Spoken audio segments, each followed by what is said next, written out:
Hello everyone. तो यार आपके कई सारे कॉलेजेस की शॉर्टलिस्ट आ चुकी है।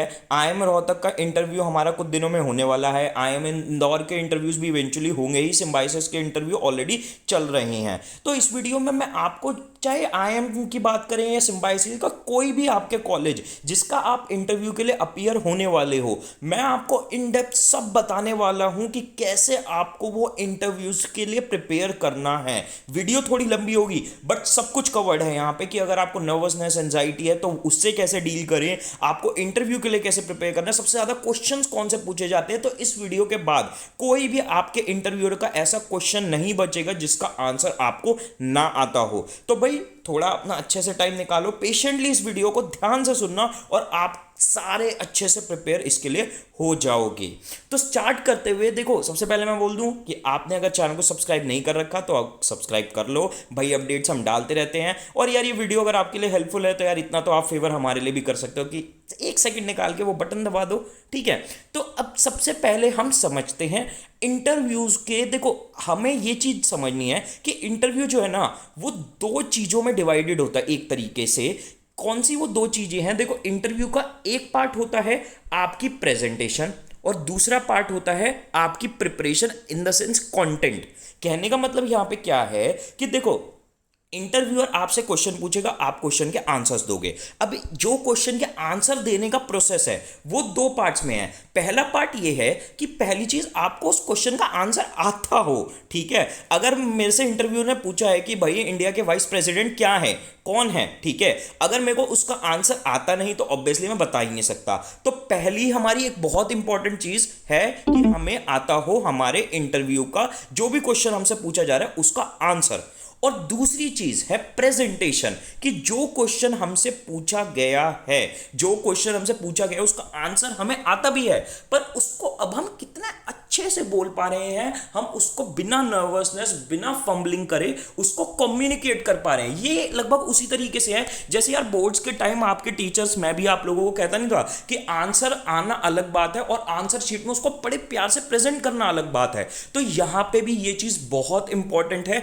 कि आपके दिमाग में आंसर होना भी जरूरी है, यानी कंटेंट होना भी जरूरी है, पर आप उसको अपने मुंह से ढंग से कम्युनिकेट कर पाओ वो भी जरूरी है बहुत ज्यादा। तो अभी इस वीडियो में मैं आपको दोनों पार्ट्स के लिए बताऊंगा कैसे आपको प्रिपेयर करना है। तो सबसे पहले हम अपना जो पार्ट कवर करने वाले हैं वो प्रेजेंटेशन का पार्ट है, कि हमारे दिमाग में तो आंसर है पर उस आंसर को हम कम्युनिकेट कैसे अच्छे से कर सकते हैं, या अपनी जितनी भी दिक्कतें हैं या फिर जो भी चीजें उनको कैसे हटा सकते हैं।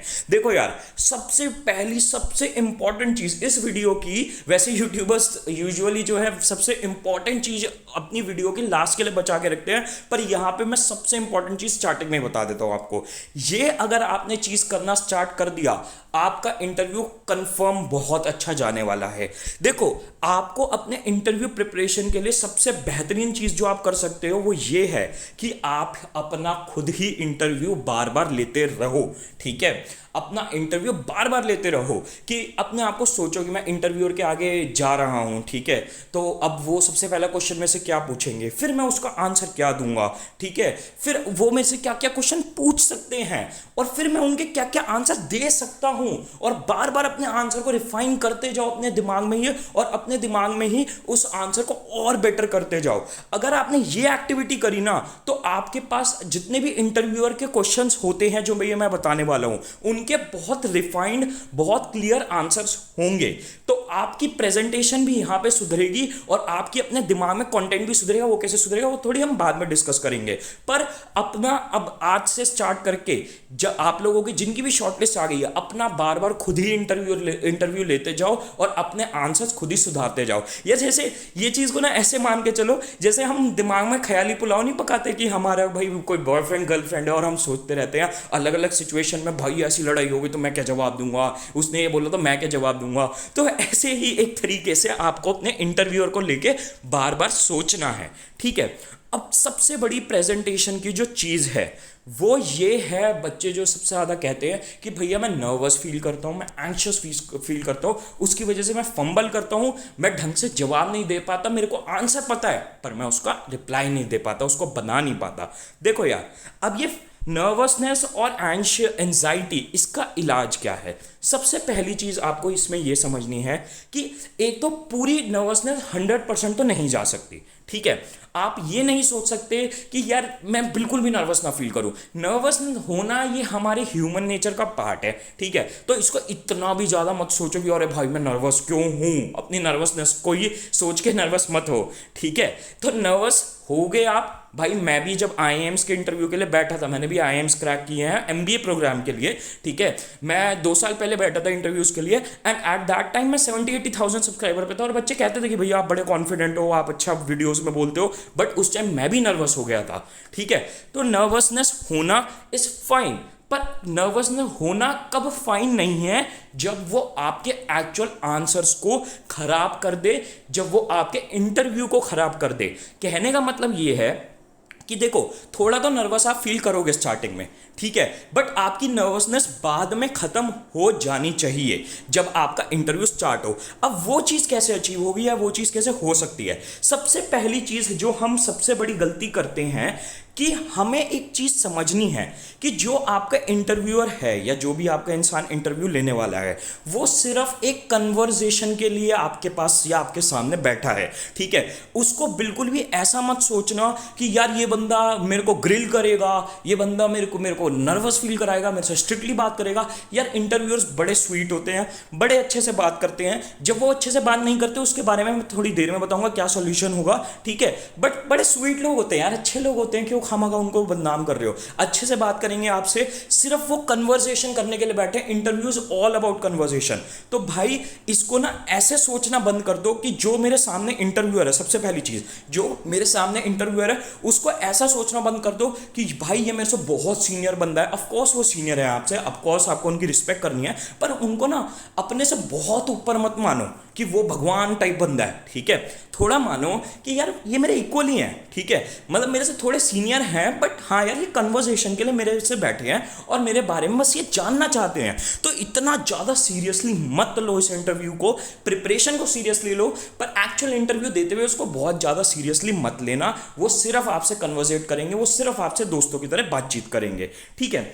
तीसरी चीज जो आपकी नर्वसनेस खत्म करेगी, वो सबसे इंपॉर्टेंट है कि आप ये सोचना बंद करो कि भाई ये इंटरव्यू मेरी लाइफ का सबसे इंपॉर्टेंट इंटरव्यू है, ये मेरी लाइफ चेंज करेगा, मेरा करियर बनाएगा। ये सब बिल्कुल मत सोचो। देखो हमारी एज अ स्टूडेंट हम सबसे बड़ी पता गलती क्या करते हैं, हम प्रिपरेशन के टाइम को तो लाइटली ले जाते हैं, प्रिपरेशन के टाइम तो हम मौज मस्ती कर रहे होते हैं, और जब हमारा एक्चुअल डी डे होता है उस दिन हम होते हैं हद सीरियस। और होना इसका उल्टा चाहिए, प्रिपरेशन के टाइम रहो सीरियस कि यार ये चीज़ मेरी जिंदगी बदलेगी, पर जिस दिन इंटरव्यू हो, जिस दिन एग्जाम हो, उस दिन बिल्कुल चिल होके जाओ कि यार एक कोई टेंशन नहीं है यार, कोई ऐसा मेरा कोई करियर वर नहीं होगा, मैं कुछ ना कुछ अपनी लाइफ में कर लूंगा। तो वो कॉन्फिडेंस के साथ जाओ, ठीक है। अब देखो ये चीज़ अगर आप इंप्लीमेंट करोगे, आपकी नर्वसनेस और एंजाइटी काफ़ी हद तक कंट्रोल में आ जाएगी। आप उस चीज़ को एम्ब्रेस करो उससे लड़ने की बजाय, ठीक है। अब मैं आपको प्रेजेंटेशन में कुछ एक्स्ट्रा चीज़ें बता देता हूँ जो आपको करनी है। सबसे पहली चीज़, फॉर्मल्स पहनने हैं आपको, ठीक है। टी शर्ट वगैरह में, निकर वगैरह में मत जाके बैठ जाना, ठीक है। टी शर्ट आपको फॉर्मल्स पहनने हैं। फॉर्मल्स में कोई ऐसा नहीं बहुत फैंसी फॉर्मल्स पहनने की जरूरत है, जस्ट अ शर्ट और tie, if you have a tie that would be great. नहीं भी है तो कोई टेंशन नहीं है, ठीक है। तो एक शर्ट, अपनी एक नॉर्मल से trousers, that will be enough, कोई उसकी ज़्यादा आपको फैंसी करने की ज़रूरत नहीं है, ठीक है। दूसरी चीज़, स्लोली और क्लियरली बोलना है। बहुत बच्चों की आदत होती है कि बहुत तेज बोलते हैं, सामने वाले को चीज़ समझ नहीं आती और वो हाँ करके बस बात टाल देता है। वैसे भी इंटरव्यू ऑनलाइन होने वाला है, तो भाई वहाँ पे कनेक्शन की प्रॉब्लम थोड़ी बहुत हो सकती है। तो आप प्लीज़ इस चीज़ को दिमाग में रखना, स्लोली और क्लियरली बोलो, ठीक है। आपकी जो कन्वर्जेशन होगी it will be in English only, ठीक है। आपके स्पेशली आईएम्स के इंटरव्यू में आपकी इंग्लिश में आपसे इंटरव्यू होगा। वो एक्सपेक्ट करते हैं कि आप इंग्लिश बोल पाओ, क्योंकि भाई आपका वर्बल भी है एग्जाम के सिलेबस का पार्ट। तो इंग्लिश के लिए प्रैक्टिस करो, इंग्लिश बोलने की प्रैक्टिस करो। कैसे प्रैक्टिस करो? वैसे ही करो जो अभी मैंने सबसे बड़ा पावर टिप दिया आपको पीछे, क्या कि भाई आप अपने आप का इंटरव्यू बार बार लेते रहो। आप अपना इंटरव्यू कैसे लेना है आपको? इंग्लिश में, ठीक है। अपने सारे डॉक्यूमेंट्स रेडी रखना, ये ना हो कि वो आपसे कोई डॉक्यूमेंट मांगे और आपके पास ना हो। वैसे ऑनलाइन इंटरव्यू है यार, पता नहीं वो मांगे भी नहीं मांगेंगे, मोस्ट प्रोबेबली नहीं मांगेंगे, बट यार अगर वो मांग ले और आपके पास ना हो तो बेइज्जती हो जाएगी, ठीक है, तो ये मत करना, ठीक है। अब ये मत सोचो कि हाँ मेरे पास कोई ओरिजिनल नहीं है, वो सारी टेंशनें मत पालो, कॉपीज रख लो। एटलीस्ट ये हो कि हाँ अगर उन्हें मांग लिया तो आपके पास दिखाने को है, तो कॉपीज रख लेना, ओरिजिनल नहीं है तो कोई इतनी सीरियस टेंशन नहीं है, ठीक है। और 15 मिनट पहले एडवांस में सारे डॉक्यूमेंट्स अपने आप को सब कुछ लेके ढंग से बैठ जाना। लेट बिल्कुल भी मत करना, गलती से भी लेट मत कर देना इंटरव्यू के लिए। इंटरव्यू में लेट कर दिया बहुत गलत इंप्रेशन रहेगा, ठीक है। तो ये चीजें करके आप अपनी प्रेजेंटेशन सुधार सकते हो, अपना बार बार इंटरव्यू लेना, अपने आप को ये जो मैंने एंग्शियस और नर्वसनेस वाली बात बोली उसको इंप्लीमेंट करके, ठीक है। अब बात कर लेते हैं हमारे दिमाग की, हमारे कंटेंट की, मतलब वो जब क्वेश्चन पूछें तो अब हमें उसका आंसर आता हो, तो उसके ऊपर अब आते हैं। देखो सबसे पहली चीज हम समझते हैं इंटरव्यू का फ्लो कैसा होता है। जैसे ही आप इंटरव्यूअर के सामने बैठोगे, इनमें से दो चीजें होंगी, इनमें से कोई भी दो चीजों से आपका इंटरव्यू स्टार्ट होगा। सबसे पहले ये हो सकती है कि इंटरव्यूअर आपसे पूछे tell me something about yourself. सबसे ज्यादा पूछा जाने वाला क्वेश्चन इंटरव्यू सबसे ज्यादा इसी क्वेश्चन से स्टार्ट होते हैं, ठीक है। तो इसका आंसर आपके पास होना चाहिए। अभी हम इसको और ब्रीफली आगे वाली स्लाइड में डिस्कस करेंगे, ठीक है। सेकंड हमारा क्वेश्चन जो होता है, ये सेकंड हमारा स्टार्ट करने का इंटरव्यूअर का तरीका ये होता है कि वो आपका सीवी या रिज्यूमे उसके हाथ में हो और उससे वो कुछ उठा के आपसे पूछ ले, ठीक है। तो यहां पे अब देखो सबसे बड़ी बात, बच्चे मुझसे पूछ रहे हैं भैया क्या मैं सीवी या रिज्यूमे बनाऊं। यार देखो ऑनलाइन होना है मुझे भी पता है, ठीक, बट अब ये नहीं क्लियर कि वो सीवी लेंगे नहीं लेंगे, रिज्यूमे लेंगे नहीं लेंगे, क्या वो ऑनलाइन देखेंगे या नहीं देखेंगे, कह नहीं सकते। बट आप अपने आप से पूरी तैयारी लेके चलो, हमारी तैयारी में कोई कमी नहीं होनी चाहिए। उनके पास बहुत बच्चे एडमिशन देने के लिए, बट हमारे पास लिमिटेड सीट्स हैं और हमें वो सीट नहीं मिस करनी है, तो हमें सारी तैयारी रखनी है। तो अपना सीवी अपना रिज्यूमे पूरा ढंग से बना के रखना। अगर उन्होंने मांगा तो उनको देना, कैसे भी मांगे वो उस टाइम देखी जाएगी, ठीक है। तो आप उनको वो देना और उस सीवी और रिज्यूमे की एक एक बारीकी आपको पता होनी चाहिए। कोई भी चीज आप मिस नहीं कर सकते, कोई भी चीज आप हवा हवा में नहीं लिख सकते। अगर हॉबीज लिख रहे हो तो उसके बारे में A to Z पता होना चाहिए, और अगर आप अपने अचीवमेंट लिख रहे हो तो उनके बारे में A to Z पता होना चाहिए। अभी ब्रीफली और आगे जाके डिस्कस करेंगे, ठीक है। तो इन दो तरीके से आपका इंटरव्यू स्टार्ट होता है। और एक तीसरा ये भी तरीका होता है जो काफी अनकॉमन होता है, बट हो सकता है कि वो आपको कोई टॉपिक दे दे, जिसे हम एक्सटेम्पोर कहते हैं, कि आपको वो कोई टॉपिक दे दे रैंडमली और उसके ऊपर कहें कि 2 मिनट के लिए बोलो, ठीक है। तो उसकी अगर वो केस हो तो उनसे आप स्पेशली परमिशन लेना बहुत अच्छा लगता है अगर आप ऐसा करोगे तो, कि उनसे पूछना कि sir can I use a pen, और सर और ma'am can I use a pen and paper to make my notes. तो वो फिर आपको डेफिनेटली अलाउ करेंगे। तो अपना पेन पेपर लेके बैठना अपने इंटरव्यू में। तो आपको वो अगर एक्सटेम्पोर दे तो भाई अपने छोटे छोटे नोट्स बना लेना, और जब वो आपको प्रिपरेशन का टाइम दे, कुछ 30 सेकेंड्स का है कुछ भी, तो जब बोलना चालू करो तो उन नोट से बोलना, ठीक है। अब बात कर लेते हैं कॉमनली आस्क्ड क्वेश्चंस। कौन कौन से क्वेश्चंस वो सबसे ज़्यादा पूछते हैं। सबसे main introduction question, tell me something about yourself. और इस क्वेश्चन को बताने से पहले इसका आंसर मैं आपको एक चीज़ बोल दूं, भाई इंटरव्यूअर बाल की खाल जिसे हम कहते हैं वो निकालता है, ठीक है। आप जो भी बोल रहे हो हवा में कुछ नहीं बोल सकते, आपको वो क्रॉस क्वेश्चन कर सकता है। कैसे? जैसे tell me something about yourself में आपको क्या क्या बताना होता है, अपना नाम, अपना होम टाउन, कहाँ से स्कूलिंग करी है, आपके पेरेंट्स के बारे में, उनके प्रोफेशन के बारे में, आपकी हॉबीज और आपके पास्ट अचीवमेंट्स, ठीक है। अब वो मतलब मोस्ट केसेस में वो पूरा आपका आंसर नहीं सुनते, वो बीच में इंटरप्ट करके कुछ भी पूछ लेते हैं। जैसे आपने नाम बोला तो आपको अपने नाम का मतलब ओरिजिनेशन पता होना चाहिए। आपका होम टाउन आपने बोला मेरा होम टाउन ये है, तो आपको अपने होम टाउन का सब पता होना चाहिए कि आपके होम टाउन की हिस्ट्री क्या है, कौन सी ग्रेट पर्सनैलिटीज रही हैं आपके होम टाउन की, आपके होम टाउन का सीएम कौन है, आपके लोकल एमएलए कौन है, आपके लोकल एमपी कौन है, एक एक चीज, आपके होम टाउन का गवर्नर, आपकी जो स्टेट है उनका गवर्नर कौन है, सारी चीजें आपको पता होनी चाहिए। वो कुछ भी पूछ सकते हैं कि आपके होम टाउन की फेमस जगह, कुछ भी, लोकसभा, राज्यसभा, स्पीकर, कुछ भी पूछते हैं, तो आपको अपने होम टाउन की फिर सारी चीजें पता होनी चाहिए। आपका स्कूल का आपने नाम लिया तो स्कूल की आपको हिस्ट्री, उनके फाउंडर्स के बारे में पता होना चाहिए, आपका स्कूल किस लिए रिकॉग्नाइज है वो पता होना चाहिए। अब सबसे ज्यादा इंपॉर्टेंट, आप अपने पेरेंट्स के बारे में बताओगे और फिर अपने फादर या मदर के प्रोफेशन के बारे में बताओगे। तो जब आप उनके प्रोफेशन की बात कर रहे हो तो उनके प्रोफेशन की एक एक चीज़ आपको ढंग से पता होनी चाहिए। जैसे अगर आपके फादर या मदर बैंकर हैं तो उनकी सारी रोल्स रिस्पॉन्सिबिलिटीज़ आपको पता होनी चाहिए। उसके बाद अगर वो बैंकर है तो बैंकिंग सेक्टर के बारे में आपको अच्छे से पता होना चाहिए कि भाई रिवर्स रेपो रेट क्या चल रहा है, रेपो रेट क्या चल रहा है, या फिर आपके सीआरआर क्या चल रहे हैं। तो ये सारी चीज़ें आपको फिर अच्छे से पता होनी चाहिए। हॉबीज़ आप कोई हवा में नहीं बोल सकते। जो हॉबी बोली है, अगर म्यूज़िक बोला है, म्यूज़िक सुनना बोला है, तो भाई वो आपके म्यूज़िक सुनने में भी आगे क्वेश्चन पूछ सकते हैं, किस टाइप का क्वेश्चन को, किस टाइप के म्यूज़िक सुनते हो। आपने बोला रॉक, तो रॉक म्यूज़िक पे वो और फर्दर क्वेश्चन करेंगे, सबसे बड़ा रॉक आर्टिस्ट कौन रहे हैं, या किसने क्या इन्वेंट किया, या कहाँ से ये चीज़ ओरिजिनेट करी, ठीक है। और ऐसा ही आपके अचीवमेंट्स के बारे में। अब आपको जो एक क्वेश्चन वो जरूर पूछ सकते हैं, काफी चांसेस हैं कि क्यों आपको IPM BBA plus MBA programme करना है और क्यों आपको आईएम रोहतक से करना है। तो अगर आप वो पूछे आईएम रोहतक से क्यों करना है, तो भाई इंटरनेट पर सर्च करो और आपके जो लॉन्ग टर्म करियर गोल्स है, जिनके बारे में भी अगले पॉइंट में हम डिस्कस करेंगे, उन लॉन्ग टर्म करियर गोल्स को आईएम रोहतक की जो खासियत है वो आप उनकी वेबसाइट पे, कोरा पे, इंटरनेट पे ढूंढ सकते हो, ठीक है। उनकी खासियत को अपने लॉन्ग टर्म ऑब्जेक्टिव से जोड़ने की कोशिश करो कि भाई मैं फ्यूचर में एंटरप्रेन्योर बनना चाहता हूं और आईपीएम रोहतक के पास ये चीज़ है जिसकी वजह से मेरी एंटरप्रेन्योरशिप में हेल्प होगी, ठीक है। तो इस तरीके से आप बता सकते हो कि मेरे को आईएम रोहतक क्यों जाना है, या आईएम रोहतक की, अगर आप इतना लंबा नहीं चक्कर करना चाहते तो आईएम रोहतक की कुछ खासियतें आपको पता होनी चाहिए, ठीक है। आपके लॉन्ग टर्म गोल पता होने चाहिए। वो पूछ सकते हैं आपको क्या बनना है फ्यूचर में, और हवा में कुछ नहीं बोलना, आपको फिर उस चीज के बारे में सब कुछ पता होना चाहिए। अगर आपने बोला मुझे इन्वेस्टमेंट बैंकर बनना है, तो भाई आपको सब पता होना चाहिए। सबसे बड़ा इन्वेस्टमेंट बैंक कौन से हैं वर्ल्ड के, कहाँ से बिलोंग करते हैं, उनके सीईओ कौन है, प्रेसिडेंट कौन है, क्या उनके फंक्शंस है, एक इन्वेस्टमेंट बैंकर कौन होता है, क्या करता है, ये सारी चीजें आपको पता होनी चाहिए, ठीक है।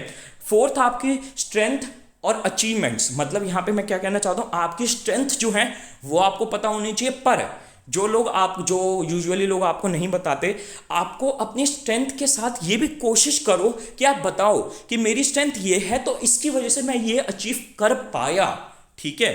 अगर आपने बोला मेरी स्ट्रेंथ है टीम वर्क, या मैं टीम लीडर हूं, तो फिर आप बताओ कि मैंने अपनी इस स्ट्रेंथ के बेसिस पे ये चीज अचीव कर पाया था मैं अपने पास में, ठीक है। आपकी वीकनेस भी आपको पता होनी चाहिए। आपकी वीकनेस वो आपसे पूछ सकते हैं, पर इस वीकनेस में हम्बल ब्रैगिंग नहीं चलेगी। अगर आप अपनी वीकनेस बता रहे हो तो हम्बल ब्रैगिंग बिल्कुल मत करना। हम्बल ब्रैगिंग का मतलब क्या होता है, आप अपनी कोई स्ट्रेंथ ही बोल दो पर उसको इस तरीके से दिखाओ कि अरे नहीं सर ये तो बहुत कमी है, तो बहुत बड़ी कमी है। जैसे आपने बोला कि मैं सर बहुत हार्ड वर्किंग हूँ और मैं इतना हार्ड वर्किंग हूँ कि मैं अपनी हेल्थ खराब कर देता हूँ अपने वर्क के लिए, तो ये हम्बल ब्रैगिंग हो गई।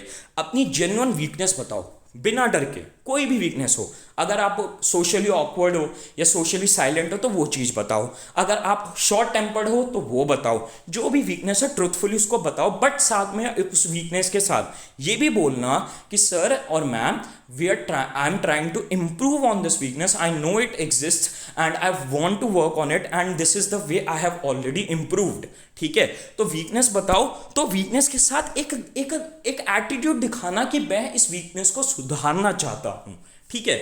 और आप अगर साइंस बैकग्राउंड के हो तो आपसे वो क्वेश्चन ये जरूर पूछेंगे कि भाई साइंस के होते हुए आप क्यों बीबीए एमबीए प्रोग्राम में घुसना चाहते हो, आप क्यों यहाँ मैनेजमेंट बैकग्राउंड में आना चाहते हो, तो इसका भी आंसर आपको पता होना चाहिए, ठीक है। अब आपको मैं बता देता हूँ क्या मेन चीज़ें आपको प्रिपेयर करनी है। ये तो मैंने स्पेसिफिक क्वेश्चंस बता दिए जिनके आंसर्स आपको पता होने चाहिए। अब मैं बताता हूँ कौन से टॉपिक्स आपको प्रिपेयर करने हैं। मेन सबसे ज़्यादा आपके 11th-12th के अकेडमिक्स, आपके बहुत अकेडमिक फंडे क्लियर होने चाहिए, ठीक है। अब मैं आपको यहाँ पे एक चीज़ भी बता देता हूँ, वो जो क्वेश्चंस पूछेंगे वो आपके अकेडमिक्स के विड्थ में पूछेंगे, डेप्थ में नहीं पूछेंगे। इसका क्या मतलब हुआ कि भाई अगर मानो आप 11th-12th के कॉमर्स के स्टूडेंट हो और आपसे उन्होंने पूछा आपका फेवरेट सब्जेक्ट क्या है, आपने बोला इकोनॉमिक्स है, उन्होंने आपकी मार्कशीट में देखा इकोनॉमिक्स में सबसे ज़्यादा नंबर है, तो वो उठाएंगे इकोनॉमिक्स और वो आपसे इकोनॉमिक्स के जो मेजर कॉन्सेप्ट्स हैं वो आपसे ऊपर ऊपर से क्वेश्चंस करके पूछेंगे कि भाई डिमांड कर्व की क्या कहते हैं, आपकी डायरेक्शन क्या होती है, या लॉ ऑफ डिमांड क्या है, या exception to law of demand क्या है, गिवन गुड्स क्या है, या फिर आपकी सप्लाई कर्व क्या है, ये सारी वो आपकी अपॉर्चुनिटी कॉस्ट, ये सारे क्वेश्चन वो ऊपर ऊपर से पूछेंगे। कोई वो इन डेप्थ में नहीं जाने वाले, डेप्थ में कोई नहीं जाएगा। आपसे ये नहीं क्वेश्चन दे देंगे पूरा पूरा सॉल्व करने को, नहीं, टेक्निकल बहुत ज़्यादा कुछ नहीं पूछेंगे। वो बस ऊपर ऊपर से आपके जो भी सब्जेक्ट्स हैं, अगर आप साइंस आउट से हो तो साइंस के, आर्ट्स के हो तो आर्ट्स के, वो ऊपर ऊपर से आप लोगों के सारे क्वेश्चंस के आंसर्स मतलब पूछते जाएंगे, ठीक है। तो एकेडमिक्स बहुत अच्छे से प्रिपेयर होना बहुत ज़रूरी है। ऑल मेजर करंट अफेयर्स आपको पता होने चाहिए। भाई जैसे धोनी ने अब रिटायर किया, तो वो पूछ सकता है धोनी के साथ साथ किसने अभी रिटायर किया, क्रिकेटर ने, ठीक है। वो आपसे कोरोना का सीन है तो इस साल कोरोना रिलेटेड तो बहुत कुछ पूछेंगे कि किन किन यूनिवर्सिटीज़ या कौन सबसे ज़्यादा कोरोना की वैक्सीन के रेस में आगे है, कौन सी कंपनीज काम कर रही हैं वैक्सीन पे, कितनी कंपनीज के पास वैक्सीन हैं, इंडिया की कौन सी कंपनीज वैक्सीन पे काम कर रही हैं। तो आपके जितने मेजर, अभी सचिन पायलट का चक्कर हुआ यहाँ पे, और आपका कोई कोड में एक प्लेन का क्रैश हुआ, तो ऐसे सारे करंट अफेयर्स आपको पता होने चाहिए। आपको अपने सारे मेजर नेम्स भी पता होने चाहिए। प्रेसिडेंट कौन है इंडिया का, वाइस प्रेसिडेंट कौन है, लोकसभा के स्पीकर, राज्यसभा के स्पीकर, आपके मिनिस्टर्स कौन कौन सी मिनिस्ट्री का कौन हेड है, फाइनेंस मिनिस्टर कौन है, एचआरडी मिनिस्टर कौन है, सारी मिनिस्ट्रीज के मेन लोगों के नाम पता होने चाहिए। तो नेम्स आपको सबके पता होने चाहिए, ठीक है। और आपको आईआईएम रोहतक के बारे में सब कुछ पता होना चाहिए। कौन फाउंडर थे, कब फाउंड हुआ आईआईएम रोहतक, आपके कौन कौन से कोर्स है, कौन सी मेन अचीवमेंट्स हैं आईआईएम रोहतक की, डायरेक्टर कौन है, तो ऐसे आईआईएम रोहतक की सारी चीज़ें आपको पता होनी चाहिए। और मैं फाइनल आके आपको कुछ पावर टिप्स दे देता हूँ। पावर टिप्स ये बहुत इंपॉर्टेंट है, दोनों चीज़ें।